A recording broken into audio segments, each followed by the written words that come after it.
চুমিয়ে কান্দি কান্দি ক'লে, মা, সেই খুৰাজন বহুত বেয়া। যেতিয়াই তেওঁ মোৰ ওচৰে পাজৰে থাকে তেতিয়া মোৰ ভাল নালাগে। আৰু আজিতো তেওঁ মোক বেলেগ ধৰণে মোৰ গালখন চুইছিল। আৰু তেওঁ মোৰ লগত আজি ৰাতিপুৱাই পুৱাই বাহিৰত হোৱা হুলস্থুলৰ কাৰণে ৰাধিকাৰ টোপনি ভাঙিলে। এনেও ৰাধিকাৰ অচিনাকি ঠাইত ভালকৈ টোপনি নাহে। সেইবাবে আধাতকৈও বেছি ৰাতিলৈকে তাই জাগিয়েই আছিলে। ৰাতিপুৱাই পুৱাই তাইৰ অলপ চকু লাগিছিলেহে মাত্ৰ। বাহিৰত অহা আলহীৰ মাতত তাইৰ টোপনি ভাঙি গ'ল। তাই বিচনাৰ পৰা উঠি বাথৰুমলৈ গ'ল আৰু গা পা ধুই মেলি বাহিৰলৈ ওলাই আহিলে। তেতিয়ালৈকে তাইৰ স্বামী আৰু ছোৱালীজনীও সাৰ পাইছিলে। ৰাধিকাই তাইৰ ননদ মীৰাৰ শহুৱেকৰ ঘৰত তাইৰ স্বামী আৰু 9 বছৰীয়া ছোৱালী চুমিৰ লগত ননদৰ কন্যাৰ অন্নপ্ৰসন্নৰ উপলক্ষে আহিছিলে। সেইদিনা ৰাধিকাই সকলো আলহীকে ভালদৰে আদৰিছিলে আৰু সেইবাবে সকলো আলহীয়ে ৰাধিকাৰ বহুত প্ৰশংসাও কৰিছিল। কাৰণ ৰাধিকাই মেখেলা চাদৰ পিন্ধি উৰণিলৈ দৌৰা দৌৰিকৈ সকলো কাম ধুনীয়াকৈ কৰি গৈছিল। সেয়েহে সকলোৰে নজৰ তাইৰ ওপৰতে পৰিছিল। আৰু লগতে তেওঁলোকে কৈছিলে যে ৰাধিকা বোৱাৰীজনী বৰ সংস্কাৰী। এনেকৈ চাওঁতে চাওঁতে হাঁহি ধেমালিৰ মাজেৰে অন্নপ্ৰসন্নৰ অনুষ্ঠান শেষ হৈ গ'ল। পিছদিনা ৰাতিপুৱাই ৰাধিকা তাৰ পৰা ঘৰলৈ উভতাৰ কথা আছিলে। তাই ৰাতি বহুত দেৰিলৈকে পাকঘৰত সকলো মহিলাৰ লগত পাকঘৰ চাফ চিকুণ কৰি আছিলে। লাহে লাহে সকলো মহিলা পাকঘৰৰ পৰা গুচি গ'ল। ৰাধিকাও তাৰ পৰা যাবলৈ ওলাইছিলহে। তেনেতে তাইৰ ননদৰ দেউৰেক ৰঞ্জিত আহি ক'লে যে বাহিৰত সকলোৱে চাহ বিচাৰিছে। তেতিয়া ৰাধিকাই একো নোকোৱাকৈ মূৰটো হ'ব বুলি জোকাৰি চাহ বনাবলৈ ধৰিছিল। অলপ পিছত আকৌ পাকঘৰলৈ ৰঞ্জিতো আহিল আৰু ৰাধিকাৰ একেবাৰে কাষত আহি থিয় হৈ গ'ল আৰু নাকেৰে গোন্ধ টানি গভীৰভাৱে উশাহ এৰি ক'লে যে চাহখিনি হৈ গ'ল নেকি। ৰাধিকাই এতিয়া চক খাই উঠি গৈছিল। ৰঞ্জিতক ইমান ওচৰত দেখি ভয় খাই গ'ল আৰু জাপ মাৰি পিছুৱাই গৈছিল। ৰঞ্জিতে তেতিয়া তাইৰ হাতত ধৰি বেলেগ ধৰণে তাইক টানি আনিলে আৰু লগতে ক'লে যে মই আপোনাক খাই পেলাম নেকি, মোৰ পৰা যে ইমান দূৰলৈ পলাই গৈছে। ৰাধিকা এতিয়া সম্পূৰ্ণৰূপে থতমত খাই গৈছিল আৰু এতিয়া তাইৰ চকুৰ পৰা চকু পানী নিগৰিবলৈ ধৰিছিল। তাই এতিয়া তৎক্ষণাত নিজৰ হাতখন এৰুৱালে আৰু কপা কপা খোজেৰে তাৰ পৰা দৌৰি গৈ নিজৰ কোঠাত সোমালগৈ। খঙতে তাইৰ মুখখন এতিয়া সম্পূৰ্ণৰূপে ৰঙা পৰি গৈছিল। তাইৰ গোটেই শৰীৰ ঘামেৰে তিতি গ'ল। তাই মূৰৰ পৰা উৰণিখন গুচাই দিলে আৰু উচুপি উচুপি কান্দিবলৈ ধৰিছিল। আজিলৈকে কোনেও তাইক ইমান অসহজ অনুভৱ কৰোৱা নাছিলে।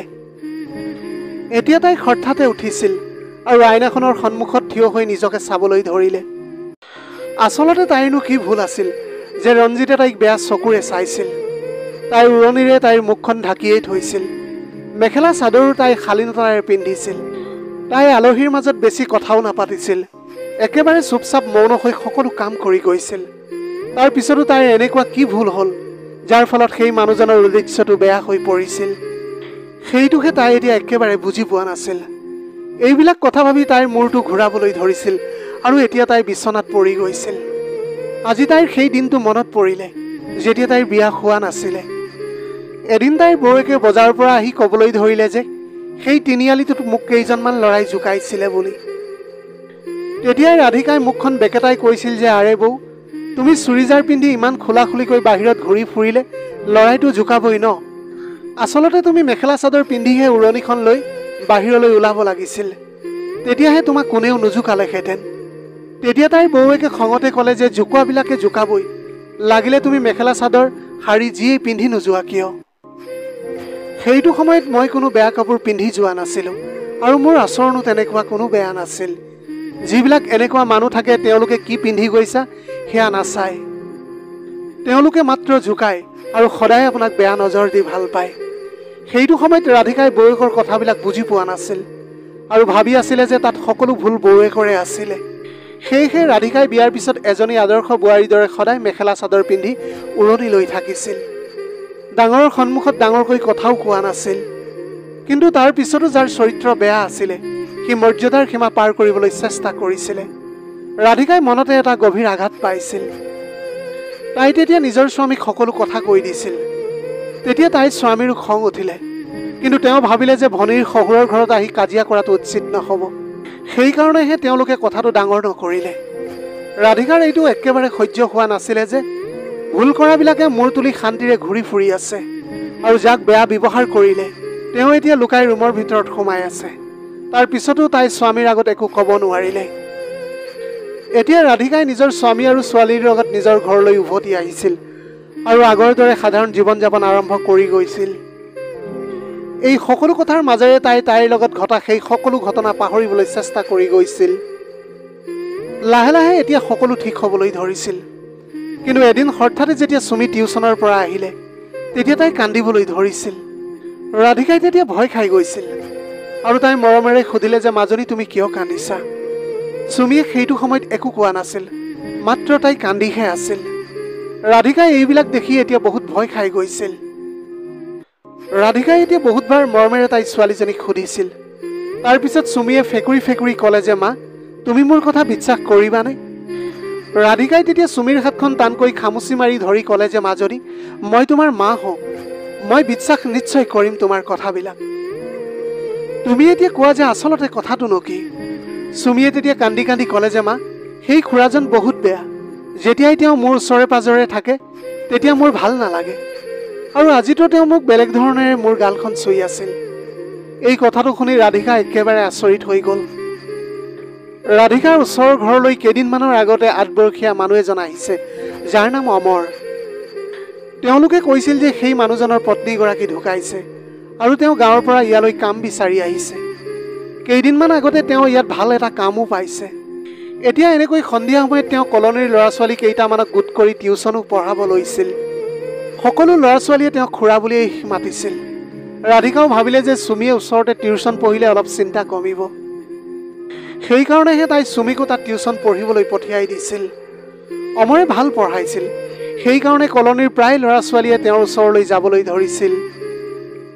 কিন্তু আজি সুমিৰ কথাবিলাক শুনি ৰাধিকা খঙতে ৰঙা চিঙা পৰি গৈছিল। ৰাধিকাই সন্ধিয়া সুমিৰ দেউতাকক সকলো কথা বিৱৰি ক'লে। তেওঁ তেতিয়া কথাটো সাধাৰণভাৱে লৈ ক'লে যে আৰে এনেকুৱা কোনো কথা নাই, সুমিয়ে টিউচনলৈ নোযোৱাৰ বাহনা কৰি এনেকৈ কৈছে চাগে। ৰাধিকাই এতিয়া তেওঁৰ কথাটো শুনি বিশ্বাসেই কৰিব পৰা নাছিল যে এজন পিতৃয়ে কেনেকৈ নিজৰ জীয়েকক বিশ্বাস নকৰাকৈ থাকিবলৈ পাৰে বুলি। ৰাধিকাই এতিয়া মনতে ভাবিলে যে তাই নিজেই কিবা এটা কৰিব লাগিব। পিছদিনা ৰাধিকাই সুমিক টিউচনলৈ যাবলৈ নিদিলে আৰু সুমিকো সকলো কথা বুজাই দিছিলে। টিউচন শেষ হোৱাৰ পিছত অমৰ সুমিৰ ওচৰলৈ আহিছিলে। তাই ঘৰৰ বাহিৰতে তেতিয়া খেলি আছিল। অলপ সময়ৰ বাবে তাইৰ লগত মিঠা মিঠা কথাবিলাক পাতিবলৈ ধৰিছিল। তাৰপিছত অমৰে সুধিলে যে আজি তুমি টিউচনলৈ কিয় নাহিলা?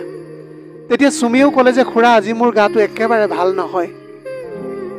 তাৰপিছত অমৰে কামনাৰ চকুৰে তাইৰ ফালে চাই ক'লে যে সুমি মই তোমাক কিবা এটা ধুনীয়া বস্তু দেখুৱাম, তুমি অলপ সময়ৰ কাৰণে মোৰ ৰুমলৈ অকলে আহি যোৱা। এতিয়া খুৰাকৰ কথা শুনি সুমিয়ে তেওঁৰ পিছে পিছে গুচি গ'ল। অমৰে এতিয়া এইটো কথা গমেই পোৱা নাছিল যে ৰাধিকাই তেওঁলোকৰ ওপৰত চোকা দৃষ্টি ৰাখি আছিল। অমৰে সুমিক কোঠাটোৰ ভিতৰলৈ লৈ গ'ল আৰু এনেকৈ সি সৰু ছোৱালীজনীক বেয়া ধৰণেৰে চুবলৈ ধৰিছিল।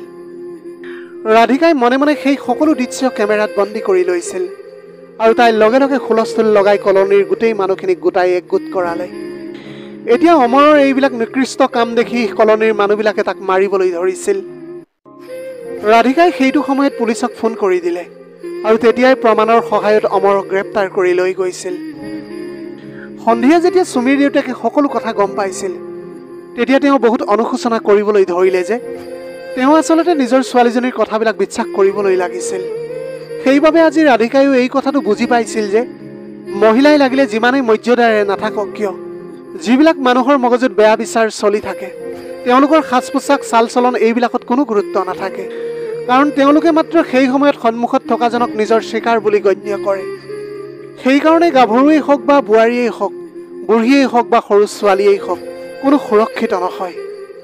আজি ৰাধিকাৰ অনুভৱ হৈছিল যে যদি সুৰক্ষিত থাকিবলৈ হয় তেন্তে সদায় নিজকে সতৰ্ক হ'ব লাগিব আৰু এনেকৈ সদায় সাহসেৰে সিদ্ধান্ত ল'ব লাগিব। প্ৰিয় দৰ্শক, আচলতে বহু লোকে এনেবোৰ ঘটনাক মহিলাজনীৰ সাজ পোছাক আৰু চাল চলনক দুখ জাপি দিয়ে। এইটো সত্য যে সকলোৰে চাল চলন আৰু সাজ পোছাকত মৰ্যাদা থাকিব লাগে, কিন্তু সকলোতকৈ বেছি দুখ সেইসকল মানসিক বিকৃতি ঘটা লোকৰ যিবিলাকৰ ফুলৰ দৰে সৰু সৰু ছোৱালীবিলাকৰ প্ৰতিও কামনা ভাৱ জাগি উঠে, কাৰণ তেওঁলোকৰ চৰিত্ৰৰ কোনো স্থায়িত্ব আৰু দৃঢ়তা নাথাকে। প্ৰিয় দৰ্শক, এয়াই আছিল আজিৰ কাহিনীৰ ভাগ। আজিৰ ভিডিঅ'টি কেনেকুৱা লাগিলে জনাব। যদি ভাল লাগিল তেনেহ'লে লগৰ বন্ধু বান্ধৱীসকলৰ মাজত শ্বেয়াৰ কৰিবলৈ নাপাহৰিব। আপোনালোকৰ গোটেই জীৱনটো হাঁহিৰে উপচি পৰক। পাৰিলে দুখীয়াজনক অলপ সহায় কৰিবলৈ চেষ্টা কৰিব। আপোনালোকৰ অকণমান সঁহাৰিয়ে যদি কোনোবা এজন দুখীয়াৰ জীৱনটো সলনি কৰিবলৈ পাৰে, তাতকৈ পুণ্যৰ কাম আৰু এই পৃথিৱীত একোৱেই হ'ব নোৱাৰে। Have a nice day.